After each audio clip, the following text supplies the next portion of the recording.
You're listening to an episode of the Abigail Pugh podcast with, you guessed it, Abigail Pugh. I'm an introverted mama who took my online business from 0 to 7 figures in 15 months selling my own digital products on social media. And guess what? I did it all with my 3-year-old daughter no less than 3 feet away from me at all times. Now I'm bringing you everything I've learned about building a wildly profitable online business that supports your life while allowing you to truly live it.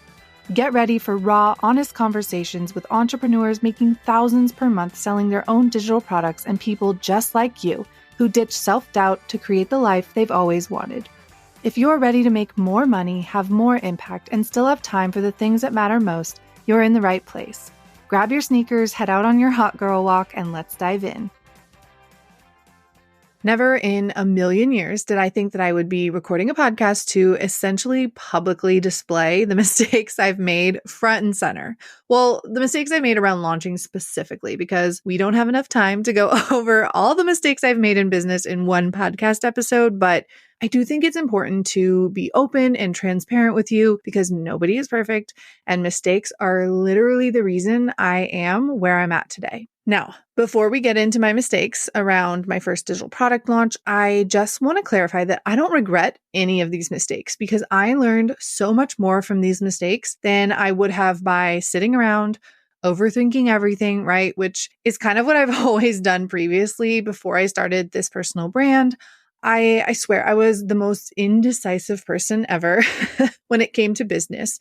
And I remember consciously thinking about that when I started this business. And I remember I just decided that I wasn't going to be like that for this business. I was going to be decisive and take some gosh darn ownership about my business decisions, even if they ended up not being the right decisions. And now I swear I collect mistakes like they are candy, right? I try everything and I never really feel like I'm making mistakes because I just learn from everything that I do, right? Like every choice I make, every risk, it's all a way for me to learn something new and test one thing over another to see what works best for me, right? Because at the end of the day, I'm not here to build an online business like everyone else's, right? Now, for some context on this launch, it was August of 2022, and it was the first digital product I had ever launched for this personal brand and fully on my own, right? It was, it was $35 when I launched it. Then it went up to $47 after that, I believe. And in the first month of selling it, I made $10,607 in revenue, which to this day, it still blows my mind that something like that is even possible for someone like me or you. And now it's almost 2 years later. What are we in? April of 2024. I've had launches that have ranged from 50K months from the launch to 200K months from the launch. So I know how to launch digital products well at this point, but I want to talk about some of the mistakes that I made the first go around when I launched my first digital product for this brand. Mistake number 1 was not having a launch plan or strategy, right? When I first launched that digital product, I was literally just making up everything as I went. I didn't know what emails to send. I didn't know what to post on social media. I literally had no idea how to launch. I just put it all out into the world and tried everything, right? Like there was no strategy. There was no, okay, this is what I'm going to do on this day. I woke up each day and thought, okay, how the heck am I going to sell more of this digital product today? Like, what do I need to do? And just try different things. And looking back now, I really wish I would have kind of planned something out and just kind of had an idea of what I wanted to do. But again, I learned so much during that mistake and during that kind of everything was just throwing spaghetti at the wall. I learned so much from that. So yes, it was a mistake not having a strategy or a plan, but I learned a lot from it. Mistake number 2 is that I didn't have any upsells or one-time offers with my first digital product, right? I launched one product and that was it. And I wish that I would have had some sort of upsell to accompany it or one-time offer that was, additional content for them, right? So that I could give them more. But honestly, when I first launched, I didn't even know what an upsell was probably. But now when I launch any product, I always have some sort of upsell or one-time offer to accompany the new product. And it brings in a lot of extra or additional revenue for your launch without really having to put much more work in. Mistake number 3 was I put everything into my first digital product, which if you're new here, my first digital product for this brand was a UGC starter kit. And I made it more of an encyclopedia style ebook or PDF, whatever you want to call it, instead of focusing on like one specific problem to solve for them. So I kind of made creating a future offer suite of other products really hard for me because I included everything in this first digital product. And it was a lot of information and it was just a lot thrown at them. And while I still got great results from my students, I got tons of good testimonials. People were loving it, but I wish that I had been more strategic about what I put in the first product so that I had more room down the line to kind of grow out my product suite. Mistake number 4 was thinking that I had to launch how everyone else did it in order to be successful, right? I have seen people launch. I have seen all the big names launch products. I saw all the work that was going into it and all the different strategies. And truly, when I first launched, I felt like I had to do everything. I felt like, if I wanted to have a big launch or a big first month, I had to do what everybody else was doing, like the webinars, the free events, and all these things that I had no idea how to do those. And I was nervous launching my first month. Like I didn't want to do anything live. And so I felt a lot of guilt in that first launch, thinking like, well, I didn't do enough. And honestly, I'm so glad I don't think like that anymore because I don't want to launch how everybody else launches. Like I want to launch how I want to launch, what I have capacity for, and kind of letting go of that thought process of, well, if everyone else is doing it, then I need to do it. No, that's absolutely not true. You need to find ways to do things that work specifically for you. Mistake number 5 was not doing any collaborations before my launch to get more eyes on my business. Essentially with collaborations, if you know someone that is in an industry that's maybe not the same as yours, but like something similar that would work well together with these collaborations, you're getting yourself, your brand, and essentially your digital product in front of another audience. And you immediately usually get the trust of that audience because the person you are collaborating with has already earned their trust. And then they are talking, about someone new, you, right? They're going to be talking about you and introducing you to their audience. Some examples of this would be getting on people's podcasts. Like I got on no podcast episodes as a guest before I launched my first digital product. And I really should have. I should have put myself out there more. And eventually I got on, I think 3 or 4. And they brought so many new eyes to my page. And I wish I had done that before I launched so that all these new people would be there before I launched my first product.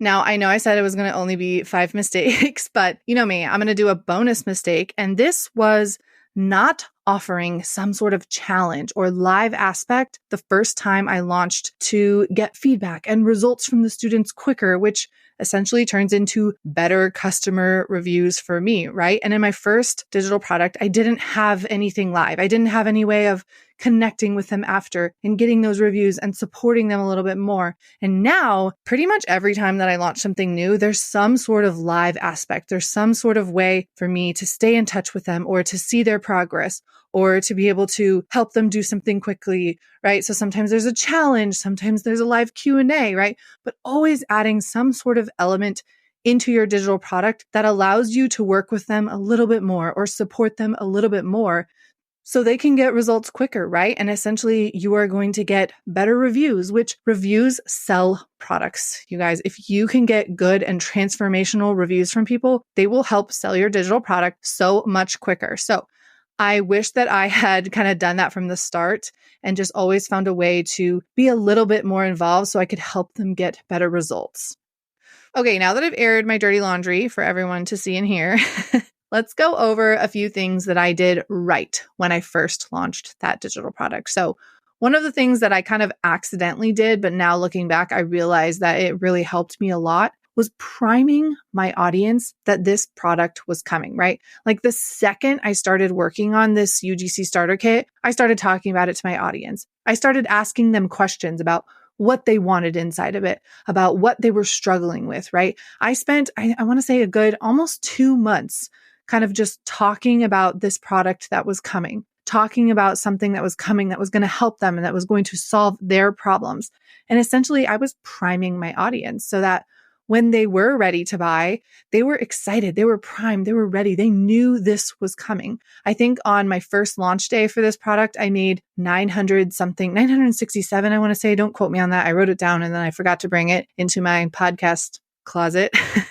But I think it was just under $1,000 on my first day. And it's because my audience was primed. They knew it was coming. My ride or dies were ready with their wallets out, credit card out, ready to buy it like the second it launched. And again, like I said, I didn't even realize I was doing that. I just decided like, hey, I'm going to take them along for this journey.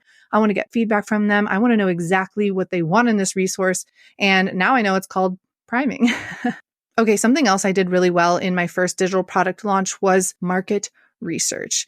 And again, I wanted to create something that people needed, but I also wanted to kind of fill a void in the niche that I was in that other resources had, right? And at the time, the only resources to become a UGC creator were online courses, and they were $300 or $400, and they looked amazing. Like they had so much going on inside them, but I knew that so much of my audience was like young creators or young moms who didn't have $300 or $400 to spend. So that's why I decided to create mine. Like, okay, it's a lower ticket thing.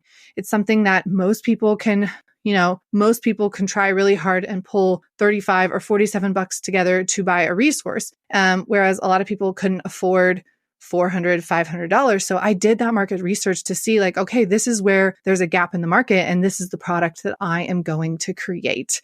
And that helped me differentiate myself in the market very early on. Last but not least, I did it. And that's a win in itself because that's literally how you build confidence, right? By doing the darn thing, regardless of the outcome. I did it. I launched something into the world, and that feeling of starting something new and kind of just giving it my all still sits with me today. Like nobody can take that confidence from me. And once you start doing the darn thing, nobody will be able to take that away from you, right? And even if your first launch fails or it doesn't go the way you had planned, your next launch will benefit from that, right? You'll launch again coming from a place of experience instead of what the heck am I doing, right?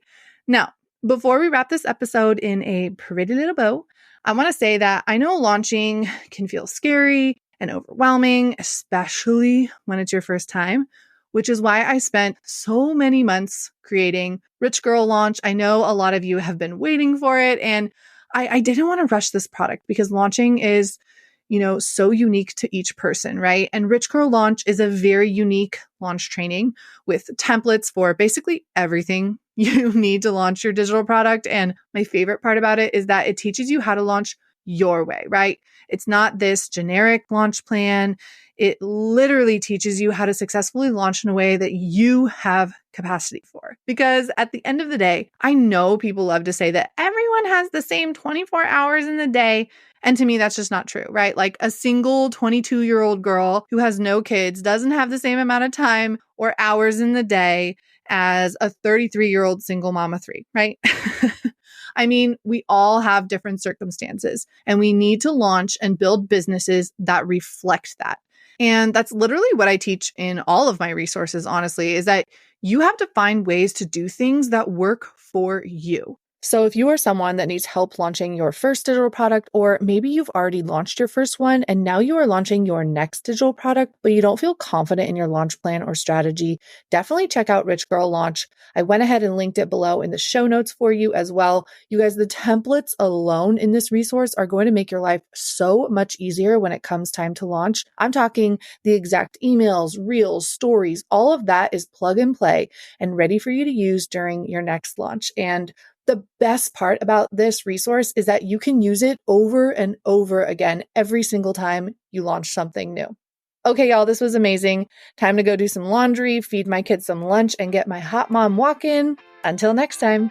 Thank you so much for hanging out with me today. If you learned anything from this episode, I would love it if you could share it over on your Instagram stories and tag me at Abigail Pugh. Until next time, love you, mean it.